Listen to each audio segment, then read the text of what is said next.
Hi everyone, and welcome to today's live IELTS class. My name is Adrian, and I am broadcasting to you from Budapest, Hungary. I hope everybody has a great day so far, or is having a great day so far. A good start to your week. Hi Kyber, hi Bagzod. Good to see you in class. Today, students, IELTS Speaking Part 3 for the speaking section.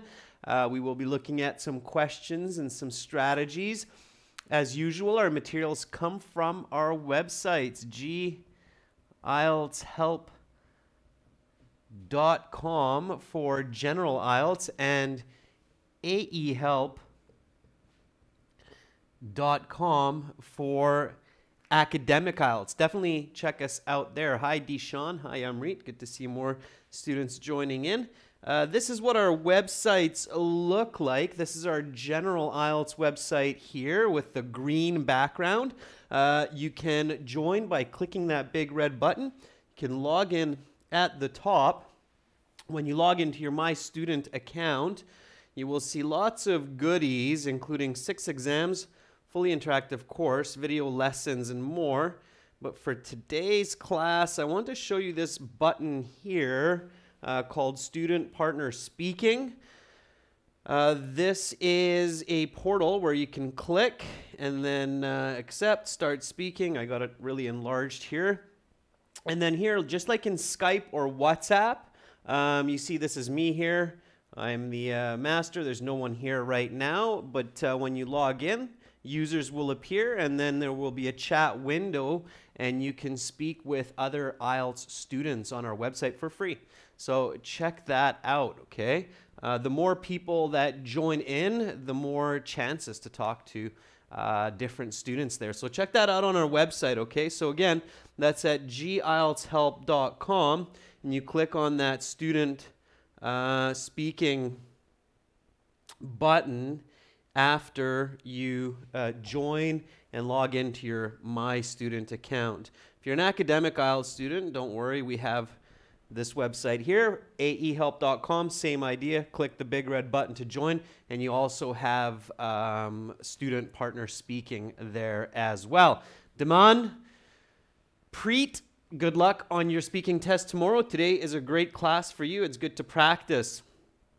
All right. If you have questions about the IELTS, you can send me an email, adrian@gieltshelp.com. And we are doing more speaking. So we're doing speaking part 1 and part 2 a little bit later on our Academic English Help YouTube channel as well. So definitely check that out. So today, speaking part 3. Tomorrow, listening practice strategy. Then some general reading strategy on Friday. And then task 1, letter writing on Saturday. That is our schedule. Yeah, Daman, I'm there with you in spirit. I hope you do really well. Definitely pay attention to this class, and hopefully the next one you can also attend. I will give you some good tips to bump up your IELTS band score for speaking, as for everybody else who's watching. Okay, students, let's talk about the IELTS speaking part 3. So the speaking section of IELTS, it has 3 parts. You will be in a private room with an examiner. They will ask you a couple of questions to get to know you, some really simple questions. Let's take a look at a couple of those. Let's take a look at some of those simple questions. So you go into the exam room, and the examiner will welcome you. They may be British. They could be American, Canadian, New Zealander, Australian. So get ready to listen to different English accents. Okay, don't worry. Just take it easy. The examiner will ask for your name. They will ask for your identification as well, your passport. So they'll start with, what is your full name? Give me some nice answers to this. Always practice this. No matter how many times you hear me ask this question, always practice it. This has to be a very fluent, natural response. So the examiner feels that you are ready to speak in English and you have good skills, okay? So what is your full name? Answer that question for me.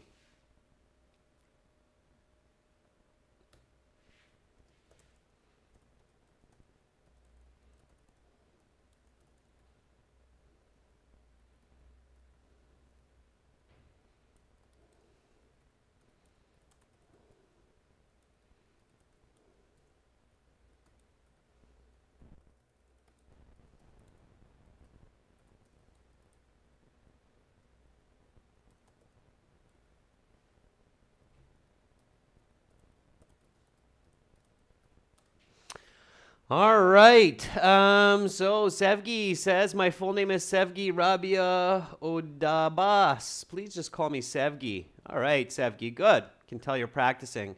Don't just type it too, students. Make sure to speak. Begzod says, my given name is Begzod. My surname is Suyunov. Please just call me Begzod. That's good too. Okay. Damanpreet says, my name is Damanpreet Kaur. Please call me Daman. Okay, Daman, they will ask you, what should I call you? So just tell them, okay? Make sure you repeat after me, students, okay? So repeat, repeat, repeat. Okay, it's very important that you repeat me. This is speaking practice. Here's my example. Repeat me. My surname is Andrews and my given name is Jared. Please just call me by my nickname, Jay. Okay, so I just made that up. It's not, obviously not my name, if you know my name. But that's an example, okay? So nice, full, fluent sentence. Let them know what to call you. A lot of people have nicknames. It's easier for the examiner. They usually ask to be polite, what should I call you? You should include that, okay, in your answer, all right? And then they will ask you a couple more questions to make you feel comfortable. Very common question is, do you work or study? So answer this question nicely for me. Do you work or study? Jod, I know you jumped ahead, but that's okay. We can start with your response while others are thinking of their answer. Jod says, I'm working as a manager in one of the financial service companies, and I have been associated with it for the last 10 years.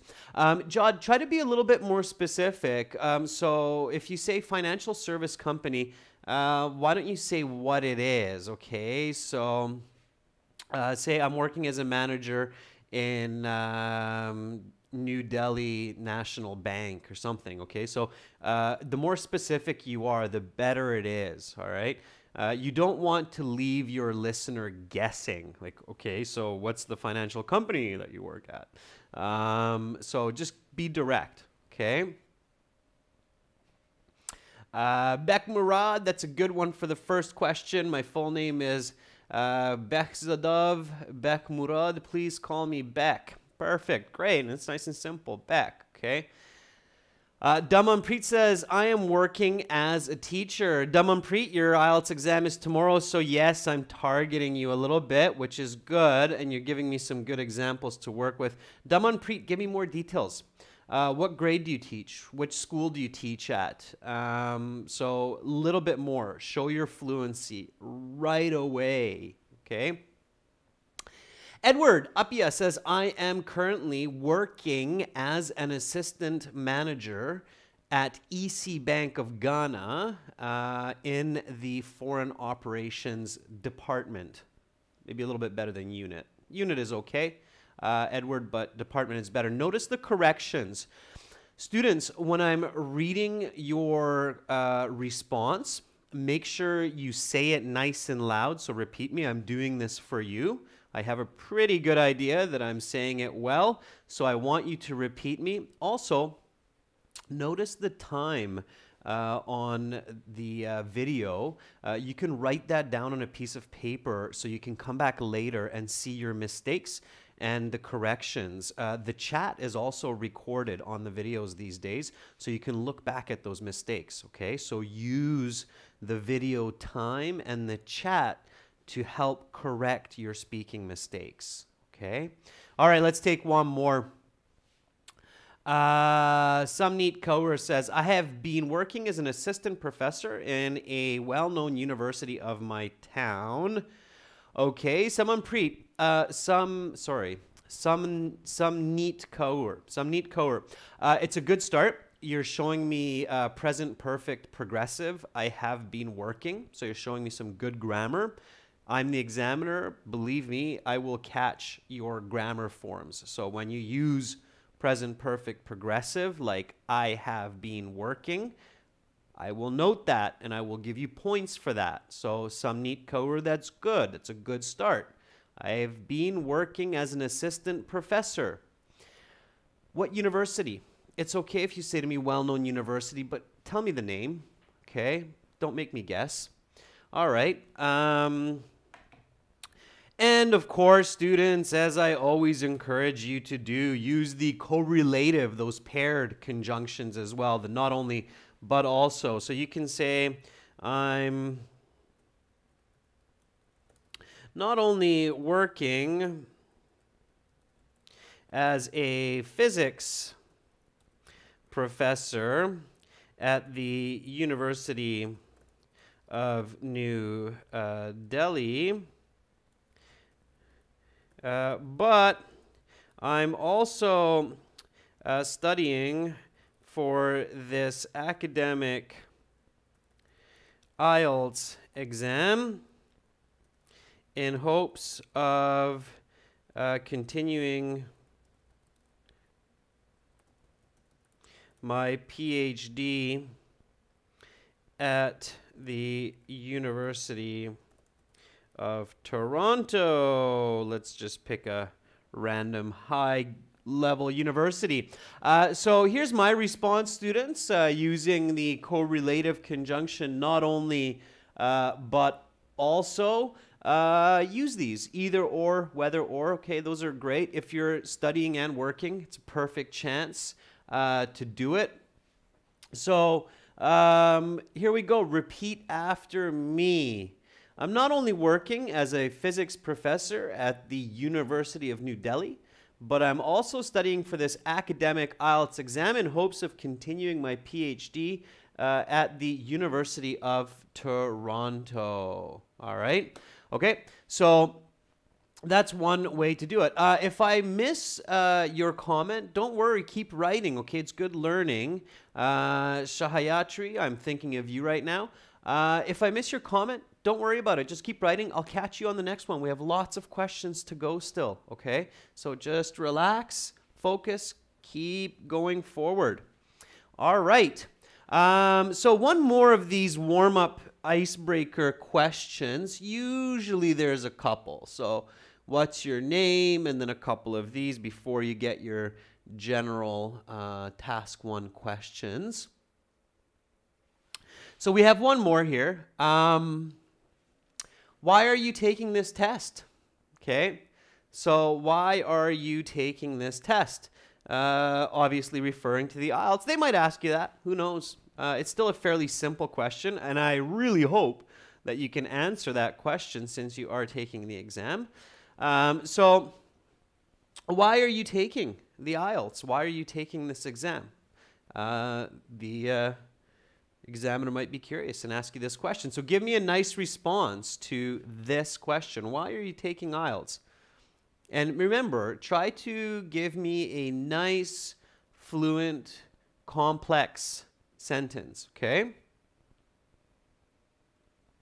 All right, I'll type up my response, and then you can give me yours.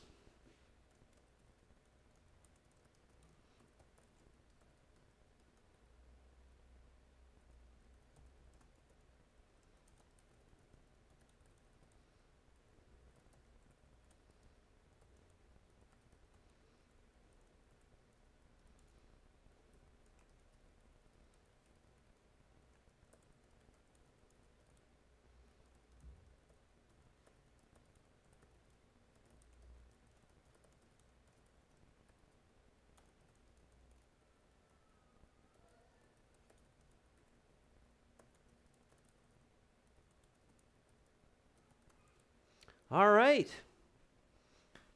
Let's see what you have. Amin Isayev says IELTS is crucial for passing second term in university. Therefore, I have to sit the exam because I am at that stage of my studies. So don't just generally give me the answer for that one, Amin. But be direct, okay? So don't generalize it. Say, I am. So IELTS is very crucial for me to pass my second term in university. My University of Moscow demands that every student pass IELTS before registering for third year with at least a band 7, okay? So give me some information. Complete your ideas. It's very important, okay? All right. Bagzad says, the chief reason for taking this IELTS exam is that I'm going to study for my bachelor's degree at the University of Westminster. Therefore, I need a score of at least 7.5. Bagzad, thank you for that really nice example. Detailed, connected, specific, quantitative language, 7.5. It's very good. Shahayatri, I want to complete my higher education abroad as a student of an Australian university, and I am quite hopeful to get the IELTS score that I need to do this. Shahayatri, notice my corrections there. Again, log the time so you can go back and check where and what kinds of mistakes you have made. Okay, so pay attention to those. Daman, I don't see the first part of your sentence, but here goes the second.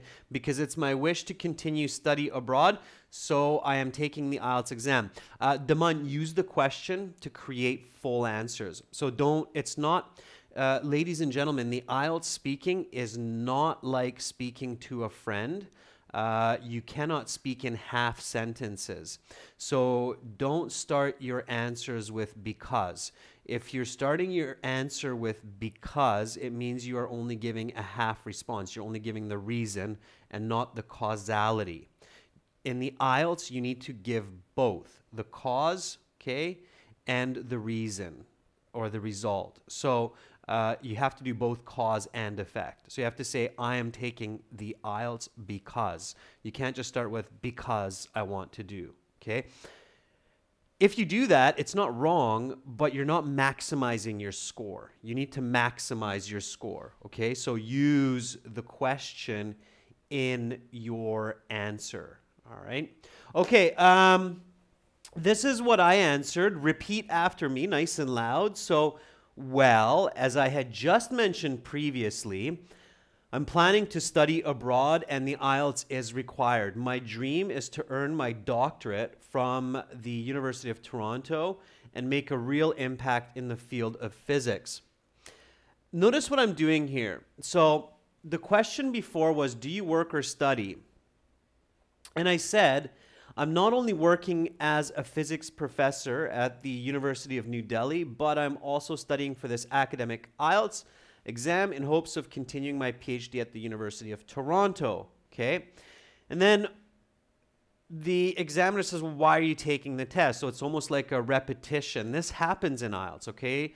Sometimes you will feel like, I think I just answered that question. When you feel like you think you just answered that question, don't be cheeky. So don't be like, oh, I just answered that. or don't just repeat the same answer, okay? So don't just say, well, I'm taking the IELTS because I want to get my PhD from the University of Toronto. You do not get points for repetition, okay? Your goal is not to be a smart aleck. Your goal is not to show the examiner that they're being silly for asking you the same question. Your goal is to get a high IELTS band score. That's what I want to show you how to do. So follow these steps. If you feel like the same question is being asked, there could be two reasons. One, because they're looking for more details or more information. Or two, it might actually be that you didn't catch the previous question correctly. Okay, so careful. All right, so notice what I do here. I said, well, as I had just mentioned previously, so I make a connection. So I say, well, I just said that, but I do it in a polite way, okay? And here, I explain in different ways, basically paraphrasing what I said here. So I'm planning to study abroad. Instead of saying PhD, I use the word doctorate. So if I have that vocabulary, then I show it, okay? Show that you can paraphrase, that you can express the same idea using different words, okay? And go into details. Why do I want to do a PhD? Well, because I want to make an impact in the field of physics, okay? So in many ways, it's not like speaking to a friend, especially part 3, okay? But throughout the whole exam, you want to speak professionally, like you are at a job interview, okay? It's similar to that. So if any of you have been to a job interview, you know that you do not use the same language and style of diction as chatting up your friend on the phone or in a coffee shop, okay? So pay close attention. Your goal here is to show the examiner your highest, most intelligent form of English communication that you can possibly do, okay? So that's your goal. All right, so you have these icebreaker questions. Then you will have part 1 of speaking, which will be some easier questions about you and some general topics. So your favorite music, TV shows, different kinds of food that you like, traveling. So lots of different topics for part 1, part 2, part 3. Don't try to guess them, okay? It's 1 in a million that you will actually guess what topic you will have on part 1, 2, 3 of speaking. So don't do it, okay? Just be ready for any topic, all right? Master your style of speaking, not trying to master topics, okay? That's not a good idea. All right, and then so you have part 1, then you have part 2. Many of you know part 2 as a cue card. It's a card with some questions where you have to speak for 1 to 2 minutes. Part 1, part 2, we will do on our Academic English Help channel in about 1.5 hours. So right now we're focusing on part 3 for this lesson. So here we have some part 3 questions. Let's talk about competition, and we'll get into that in a second. Okay, but before we do that, let's just exchange some ideas. So I have a question for you. What is speaking part 3? So what is it? What actually happens in speaking part 3? How well do you understand the idea or the content of speaking part 3, of what the IELTS examiners are actually looking for? Can you tell me that? And don't be shy. Just throw anything out there. Maybe I'll learn something new from you. I know many students have done the IELTS 3-4 times, so I think some of you probably have some pretty good ideas of what is part 3.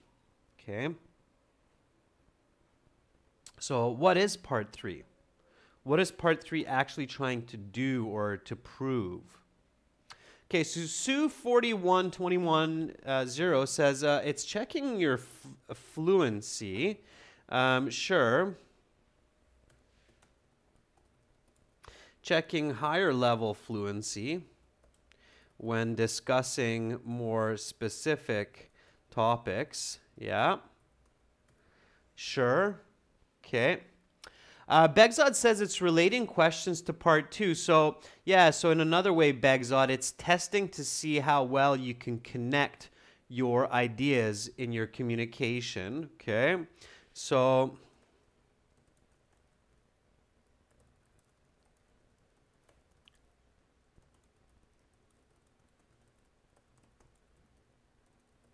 yeah, so it's testing your ability to make connections among your ideas, of course in English, and express these clearly.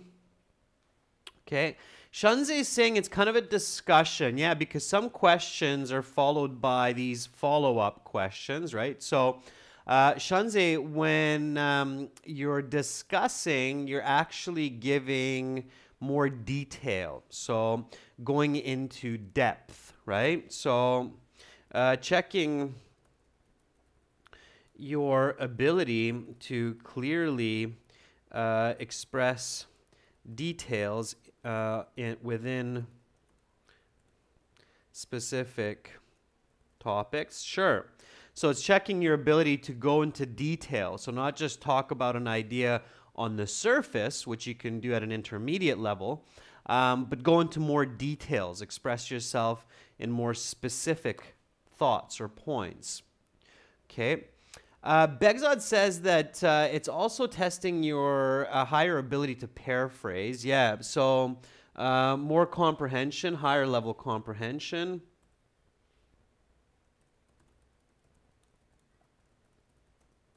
Proven by your ability to paraphrase elements of the question in your response.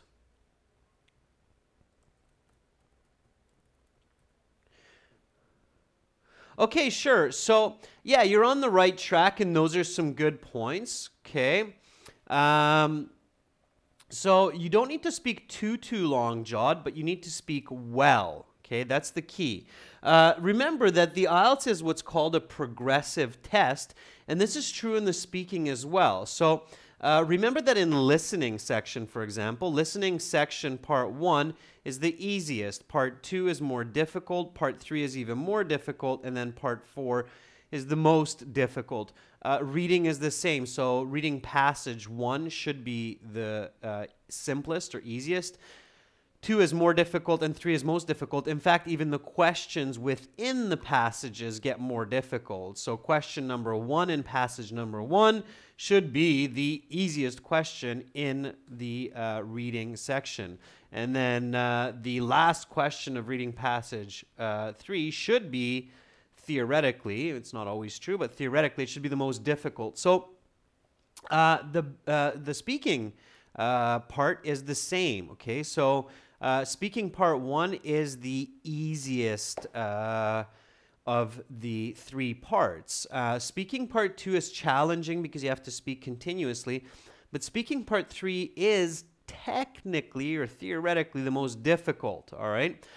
It's testing for band 6, 7, 8, 9, okay? So part 3 is testing for bands 6 to 9 primarily.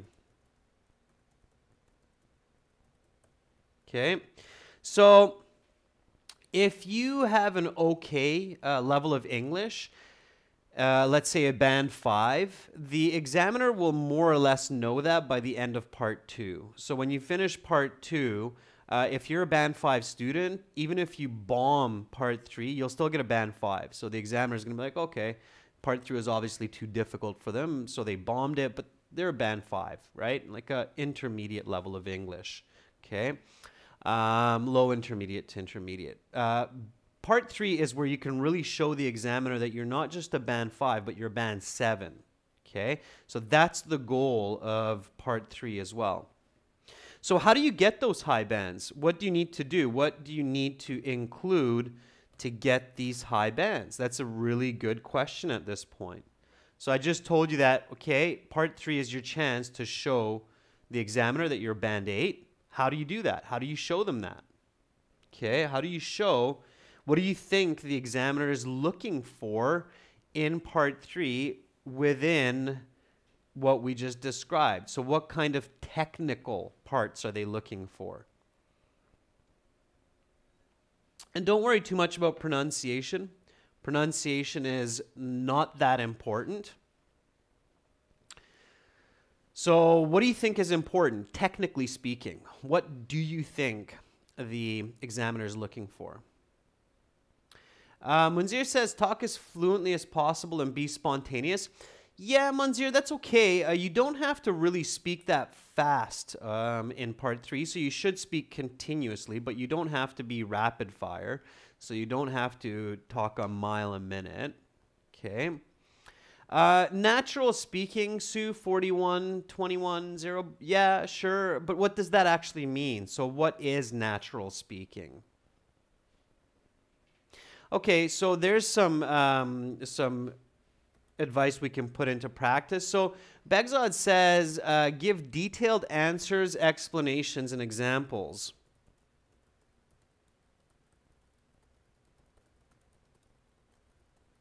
Sure, and your examples should be smooth flowing. So don't say for example or for instance, because they will likely cut you off. Just say such as. Yeah, show a range of vocabulary. Manish Thapa, absolutely.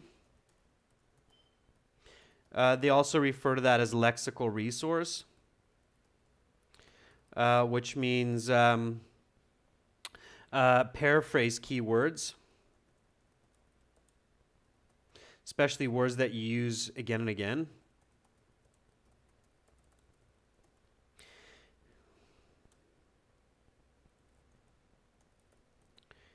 Okay. If you make a mistake, what should you do? Yeah, Begzod, that's a good one too. Reflect the grammar, use a range of grammar. If you make a mistake, what should you do?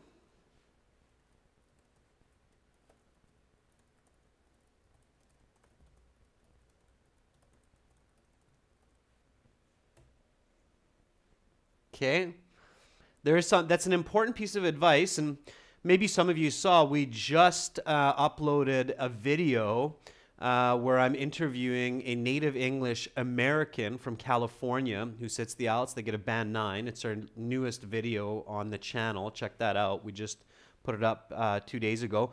And notice that that American student makes mistakes sometimes. I think once or twice in his pronunciation and a couple times in his ideas or in his grammar. But of course, because he's a native speaker, he goes back and corrects his mistakes, okay? So self-correction is very, very valuable for those high band scores, okay? So if you make mistakes, correct yourself. Self-correction is vital for getting band 7.5 or higher, okay? So self-correction is a very, very key part of high-level speaking in a foreign language, all right? So make sure to do that. All right, so this is what we need to do. This is necessary to get those high band scores. So let's practice that. Let's do a little bit of this, okay? So you have a good idea. Of course, there's lots and lots to do. These are just some of the major points that I'm covering with you. And it's plenty to practice. Okay. So let's just quickly reflect on these two questions. So IELTS speaking part 3, what is it? It's checking for higher level fluency, being able to discuss specific topics. It's testing your ability to make connections among ideas and express these clearly. It's checking your ability to go into details in specific topics. And it's also looking for that higher level comprehension through paraphrasing. Okay? So you can show me that by giving answers, explanations, examples, by using a variety of words. Okay? And if you're making mistakes, correcting yourselves, use the grammar of questions and show me complex grammar. Present perfect, past perfect, adjective clause, direct, indirect quotes or reported speech. So all of those will help, okay? All right. So let's look at these part 3 questions. The examiner will say after part 2, let's talk about competition.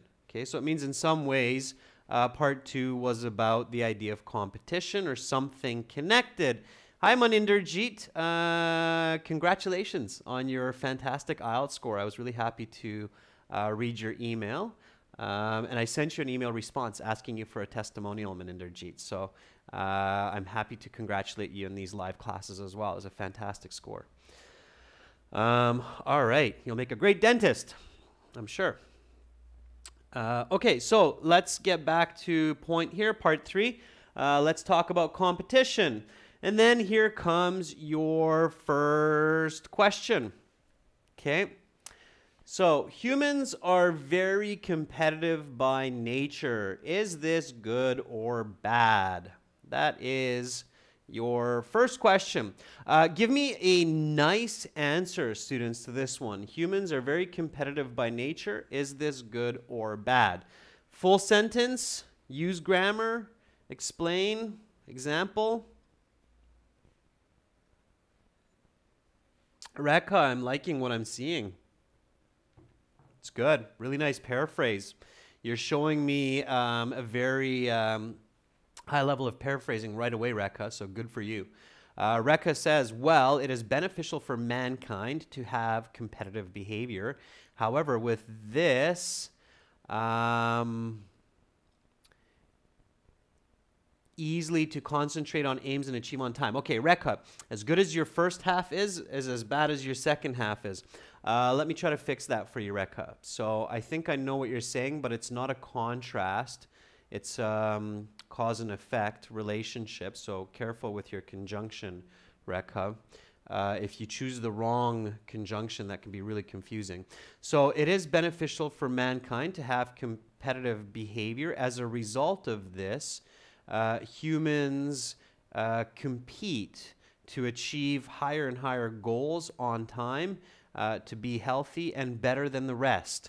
Something like that, Rekha, okay? Go back and review that a little bit. All right. Shanzeh says, competition can have both beneficial and detrimental effects on individuals.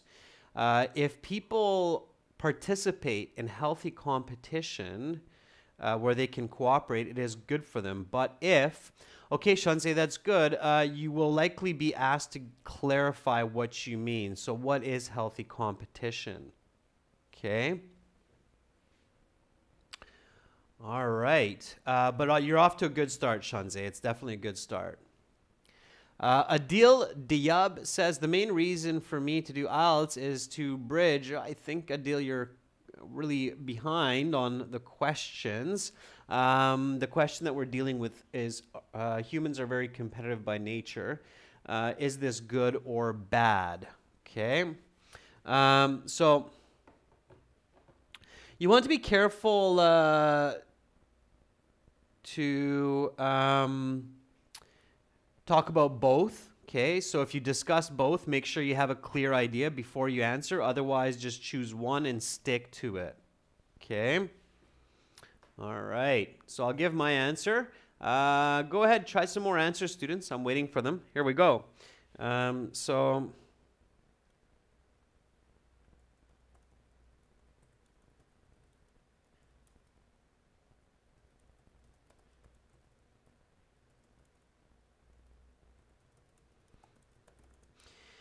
Indeed, people are in constant competition amongst each other, and I do believe that this is a positive for the advancement of the human race. It is through competition that we have been able to evolve both culturally and in our technology.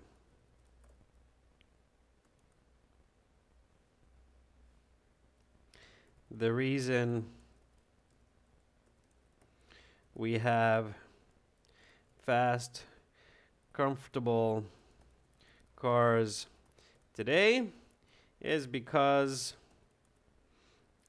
companies like Toyota always want to one-up their competition like Ford. All right. Okay, so there's my answer. Let's see, we've got a couple more from other students. I'll read those and then we'll look at mine. So Bhupinder Singh says, well, according to me, competition is very beneficial for humans. For example, if A has more skills than B, then A will be, or then B will be inspired.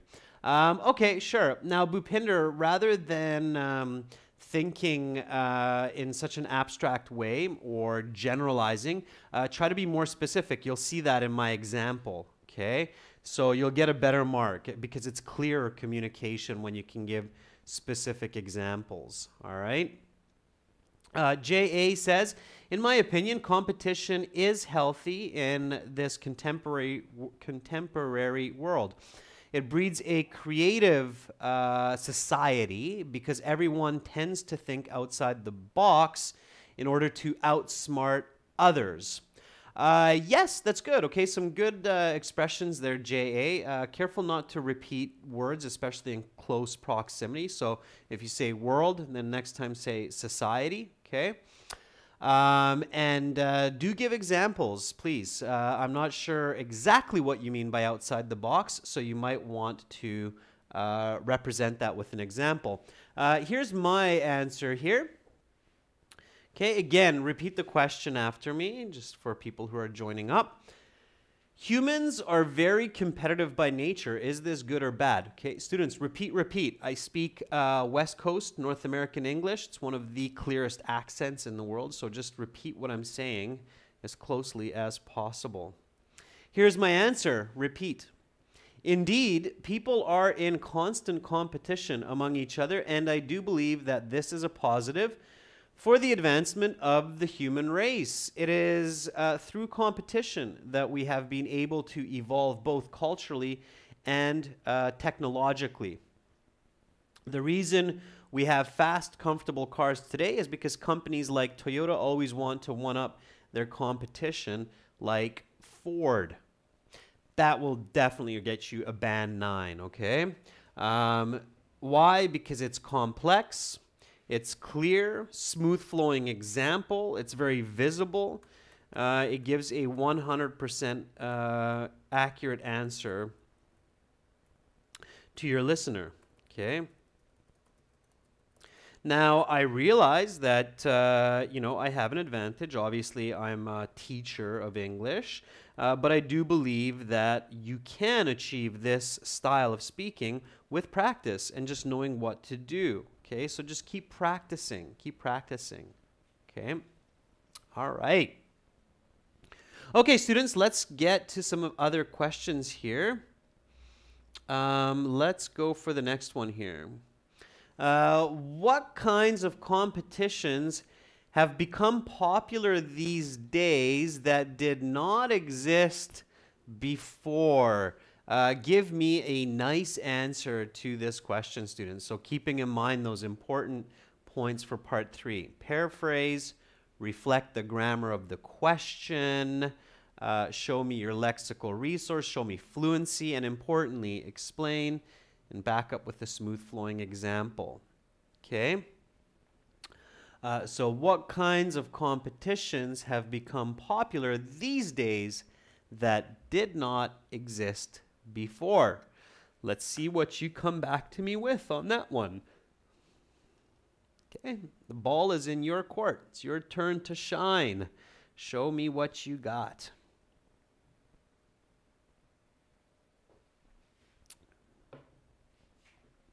I'll start writing up a response while you're thinking away.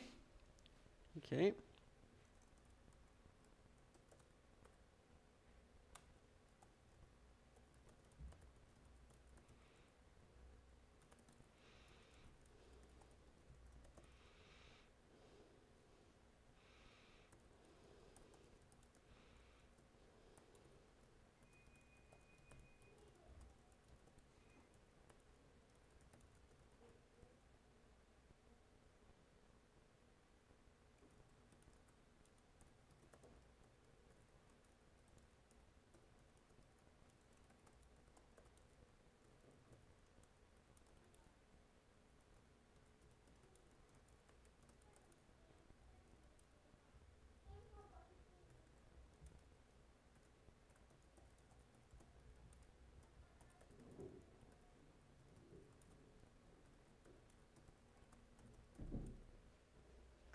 All right, so I was a little bit quiet and silent there so that you had a chance to come up with your own thought or your own answer.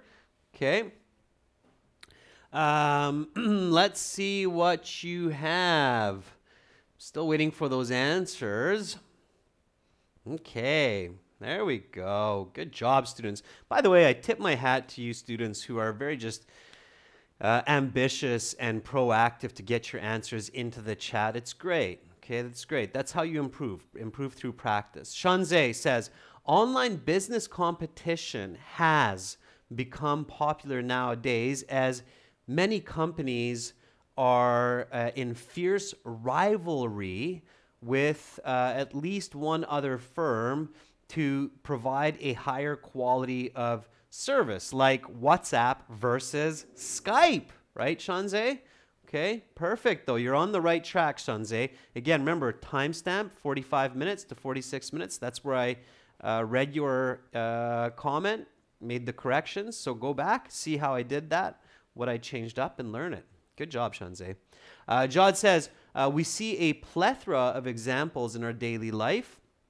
We have seen a number of shops close in our vicinity just to increase the bottom line, but the competition we haven't seen so much around a decade back is, and then you need to continue, Jod. Okay. While we wait for some more comments there, here's my answer. Certainly competition through the use of technology has become a major sporting event that did not exist in the past, like robot wars or e-games. These days, players are sponsored and stand to win a small fortune if they are skilled and successful. So clever, Shanze, clever Jod. We're all kind of thinking of technology and the advancement of business. Whenever you think of what is today that wasn't in the past, technology is a really good first thought. Hint, hint. Okay. So tech, we live in the information age. So tech and novel ideas are good to think of for these kinds of questions. Okay. All right. Rekha says, now there are different categories of competition which have become available, such as aptitude, singing, and dancing, like So You Think You Can Dance or India's Got Talent. For example, in these reality shows, artists are able to prove that they are better than the rest through majority voting. Very good, Rekha, that was good. So we're on the same page there. That was great. Okay. Kyber, yeah, Kyber, nice to see you throw a comment in there. I like it. Indeed, nowadays, music competitions have become mainstream, such as the Afghan Star program that is hosted every single year by the Tolo channel. In this show, people vote for their most beloved musicians, and at the end, only one person stands to win a major prize. Kyber, good. Okay, I like it. Yeah, reality TV show competitions are definitely much, much more popular and exist today and did not really exist, especially 100 years ago, right? Before television. So that's great. Yeah, that's some good answers. Okay, students, so nice. You're on a roll. Now, this is what happens in part 3. You'll get that kind of a question, and then you might get a follow-up question. So the follow-up question can be like this one, and the examiner might interrupt you. So the examiner will say,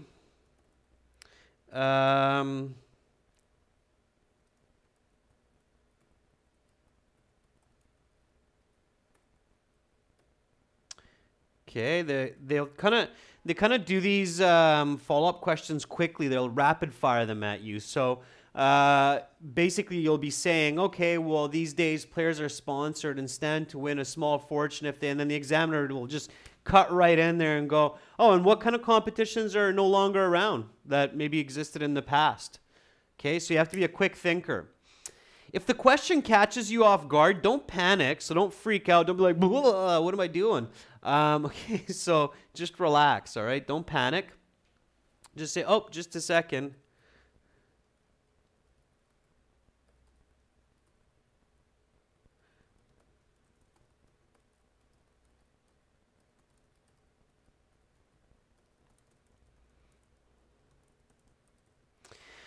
So if you didn't get it because they really interrupted you and just threw the question at you, even a native speaker, if they're interrupted and somebody just randomly throws a follow-up question, they might not catch it the first time around. So don't be shy. Communicate, okay? Part 3 is testing your back and forth communication skills. It's actually testing to see whether you can ask for clarity when you need it. So if you don't catch it, you can say, oh, just a moment, I didn't quite catch that. Would you mind asking me that again? So don't be shy to say that. Okay, that's a useful sentence. If you did catch it, but it was distracting, then you can say, oh, just a moment, let me think about that. Well, I suppose, so buy some time, okay? Create time for your ideas to generate. Don't just blur something out randomly. And then answer, okay? So give me some answers for this one, students. What are some competitions that we do not have around anymore that might have existed in the past? Okay, I'll answer, you answer.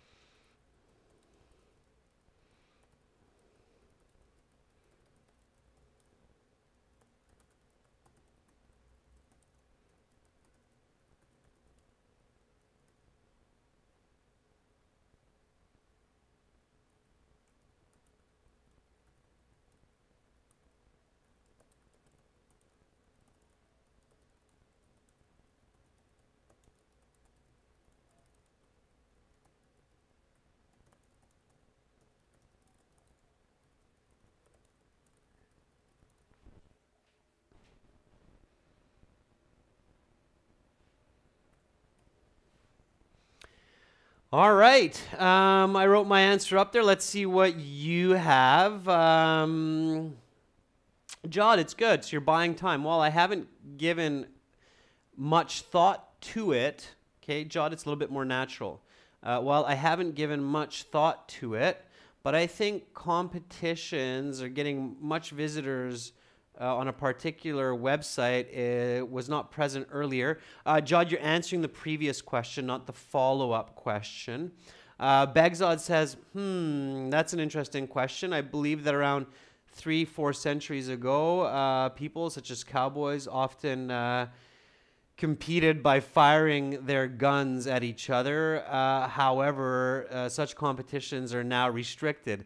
Begzod, 10 bonus points. What do you call that competition where people with swords or guns will go at each other? There is a specific word for that in English. I'll give you a little bit of help. It starts with a D. Everybody feel free to jump in and tell me the word. Okay. But it's a good idea, Begzod. Yeah, absolutely. Rekha says a decade ago, cultural events took place which have all but disappeared now because of globalization. For example, competitions for folk dance and folk song are nearly extinct. Rekha, very good. Notice my corrections and additions of vocabulary. Begzod, that's right. Those are duels. They're duels. They're called duels. It's not a death match. It's a duel. D-U-E-L. Good job. Yeah. Duel with either swords or guns. Yeah. It's called dueling. There's even a verb for that. So, yeah, death duels are no longer commonplace in society. Thank you for that, society. And it's the more violent past. That's kind of what I have as well. So use your visualization. Well, I suppose if I'm comparing to ancient history, like the time of Romans, then we no longer have death matches like gladiator games. I'd say that's a very positive for society and shows the advancement of culture and humanity as a whole. Okay, so that's my response to that. All right, students. So, let's say that you finish that and you have good fluency, okay? A really good indication that you're doing well in your speaking exam, especially part 3, is if the examiner opens it up for another topic. So if the examiner doesn't just say, okay, that's the end of the speaking test, make sure to take your identification and have a great rest of your day, but instead they say, okay, let's talk a little bit more about awards. And then they pop some more questions at you, like these. What are some different types of international awards that people can earn? Which is the most prestigious? Why is it important to award people in society? Is this always a positive practice?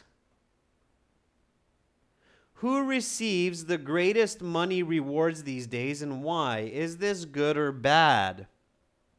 Okay, so those could be some additional Part 3 questions that you may be asked, especially if your fluency is great.